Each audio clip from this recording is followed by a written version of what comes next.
सो के class 10th application of trigonometry का काफ़ी इंपॉर्टेंट एमसीक्यू यहाँ पे इस टाइप के एमसीक्यू आ सकते हैं। क्या दिया हुआ है, the tops of the pole of height 16 metre and 10 metre are connected by a wire of length L metre. ठीक है, टॉप्स ऑफ द पोल, एक देखो क्लियरली पोल एक बड़ा है हाइट में और एक छोटा है। ठीक है, दोनों पोल किससे कनेक्टेड है, वायर से, जिसकी लेंथ जो है वो एल मीटर है। If the wire makes an angle 30 degree with the horizontal then L is equal to. इसका डायग्राम काफ़ी इंपॉर्टेंट है, बहुत सारे बच्चे डायग्राम ही गलत बना देते हैं, ध्यान से देखना। देखो ये क्या किया मैंने, यहाँ पे एक मैंने बड़ा पुल बनाया, ठीक है, दिख रहा है आपको, मैंने बड़ा पुल बनाया और यहाँ पे एक मैंने छोटा पुल बना दिया। ठीक है, इसकी जो लेंथ है वो कितनी है, 16 मीटर, इसकी लेंथ कितनी है, 10 मीटर, जो कि हमें क्वेश्चन में गिवन है। ठीक है, ये हॉरिजॉन्टल मैंने नीचे बना दिया, ग्राउंड है। क्या दिया हुआ है, दोनों पोल जो हैं वो वायर से कनेक्टेड है, मतलब इस टाइप का वायर कुछ होगा। ठीक है, दोनों पोल जो है वो वायर से कनेक्टेड है। ठीक है, अब वायर कितने, वायर की जो लेंथ है वो कितनी है, एल मीटर। ठीक है, वायर की जो लेंथ है वो एल मीटर है, ये 16 मीटर है, 10 मीटर है। देखो क्या करेंगे, हमें क्या निकालना है, if the wire makes an angle of 30 degree with the horizontal. मतलब देखो ये अगर हॉरिजॉन्टल है हम यहाँ पे भी बना सकते हैं, तो वायर यहाँ पे कितना एंगल बना रहा है, 30 डिग्री का एंगल बना रहा है।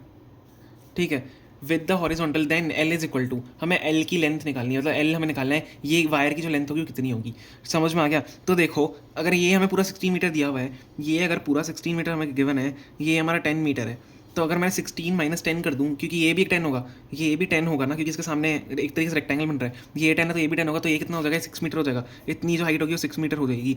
तो अगर हमारे पास एक लेंथ है और एक एंगल है, तो क्या हम ये वाला एंगल निकाल, ये सॉरी लेंथ निकाल सकते हैं। ये ट्राइंगल बन रहा है यहाँ पे, अगर आपको पता है ये क्या है, हमारा हाइपोटेनियस है, ये परपेंडिकुलर है और ये बेस है।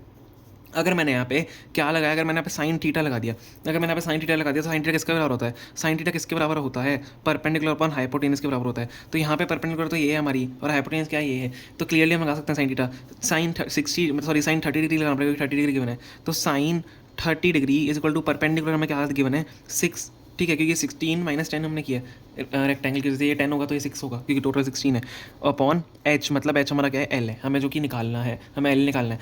तो क्या हो जाएगा, साइन 30 डिग्री क्या होता है, sine 30 degree equal to 1/2, 1/2 is equal to 6/L। तो एल क्या हो जाएगा, 2, एल को इस तरफ भेजो, क्रॉस मल्टीप्लिकेशन हो जाएगा, 2 को ऊपर भेजो, 2 6 12। तो एल की जो लेंथ हो जाएगी, मतलब वायर की जो लेंथ हो जाएगी 12 मीटर हो जाएगी, मतलब ऑप्शन नंबर हमारा C is the correct answer. I hope आपको समझ में आ गया, काफ़ी इंपॉर्टेंट क्वेश्चन था, लेकिन इस टाइप के क्वेश्चन 100% आ सकते हैं। ठीक है, प्लीज़ वीडियो को लाइक करना और चैनल को प्लीज़ प्लीज़ प्लीज़ सब्सक्राइब करना। Thank you so much for watching.